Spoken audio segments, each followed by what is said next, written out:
I rise in opposition to this amendment. I think it's important to point out to my colleagues that this bill is requiring instruction on specific elements of our Declaration of Independence, Michigan Constitution, and U.S. Constitution. This amendment would essentially go back and just say you have to teach on the Constitution and Declaration of Independence. And that's a little bit of a concern to me because what I've seen coming out of our schools today is an incomplete education on these seminal documents for our, that are important to what it means to be a good citizen in our country. In particular, Declaration of Independence. Did you know that there's 27 unique grievances identified in that Declaration of Independence? Yet most of the folks in this body and probably anywhere else you go out in our state only know of taxation without representation. You know where that fit in the list of grievances? It was middle of the road. The Declaration of Independence is not a thick document, folks. It can fit on one page. Let's read specific elements of that document and make sure our kids are instructed in it.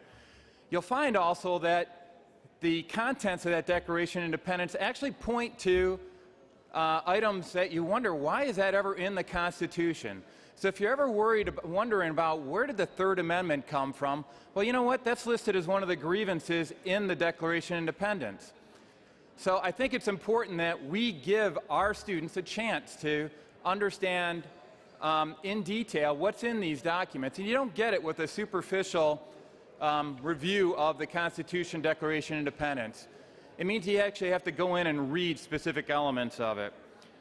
And the bill as written is intended to highlight specific misinformation that's been conveyed in course materials that I've identified in classrooms. For example, Second Amendment, there are course materials that actually instruct that the Second Amendment reads that if you're in a state militia, you have the right to bear arms. Well, all of us know that that's not the way the Second Amendment reads. We also know that everybody talks about the United States being a democracy. Well, if you read further into Article 4, Section 4, you understand that we are guaranteed a Republican form of government. And that has nothing to do with political parties. That has to do with the mechanics of how we operate as a nation. And then you also have instruction on the General Welfare Clause, and you forget to go into the fact that Congress has been granted with limited enumerated powers, and those enumerated powers are identified in Article 1, Section 8. So, my friends, the reason I'm so opposed to this amendment and the reason why I'm pushing for this legislation and hoping to earn your support in the first place is that we have a lot of discussions in the news where there's a lot of he said, she said commentary. And you know, is this bill constitutional? Is this executive order constitutional? Well, you know what? I want to equip our citizens with the ability to ask the right questions, to know exactly why something is unconstitutional, to be able to understand that the executive power, the limits of that power are defined in Article 2, Section 2.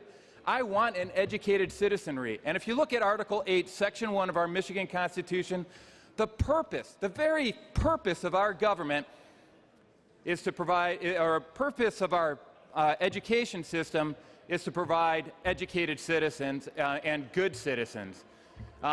This amendment, if adopted, would simply gut those core instructional items here and essentially gut our ability to have educated citizens that, in the words of John Jay, not only know their rights, that would know our rights so that they're better apt to defend them. So I urge a very adamant no vote on this amendment. Very much, Mr. President. I'd just like to point out, if this amendment were adopted, there's no guarantee you would be instructed in the entire Declaration or the Constitution or any of those items.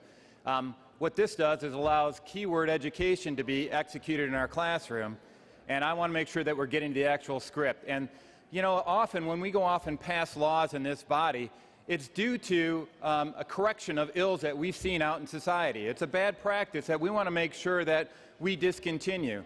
The items that have been selected here were selected for a very good reason. They were selected because that's where we've had some of the most egregious omissions, if you will, in the classroom on some core foundational principles with our system of government. So it should be pointed out, too, in the text of the bill that these are not limited. The instruction in the Constitution Declaration are not limited to the items enumerated in this bill by any stretch of the imagination. So all the items that the good senator has identified may indeed be taught in the classroom, and I encourage the whole document to be taught. It is not a long document. Even the Constitution fits into my vest pocket here.